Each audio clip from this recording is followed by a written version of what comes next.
forward to get the vaccine. And our reporter Suzanne Allan joins us now with more. Suzanne, just break it down for us in plain English. What does this change actually mean? Well, the Balearics, this was always a possibility when the Balearics went onto the green list 3 weeks ago. And at the time, the government did say we are closely monitoring this situation. So there was always a chance that that might change. So over the last 2 weeks, people have been flying out of Scottish airports to Ibiza.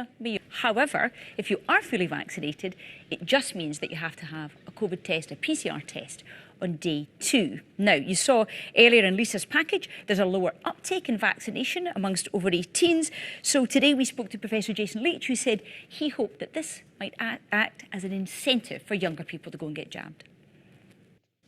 So is this having a decision, any impact at all on people's decisions to go on holiday? Well, earlier on, we went to Glasgow Airport and we spoke to passengers jetting off to Palma, and we asked them. C'est la vie. And Suzanne, I mean, the cost of all this as well, I mean, travelling during COVID, whether or not you end up going or not, it can be an expensive business. That's right, and there's a bit of a question mark as to how much it's going to cost you, isn't it? You can see the comments in that with that last couple there. Now, in Scotland, you can only use NHS PCR testing. It's not like in England where you can use private companies. So, for instance, you're travelling back from an amber country and you're double jabbed, you're still going to have to take a PCR test, a COVID test on day 2. Now, the costs of that for one test are around about £80, but those costs do vary.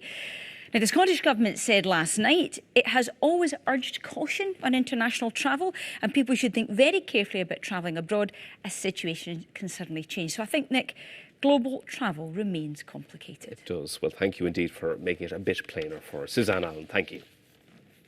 You are watching The Nine, still to come on the programme. After the remains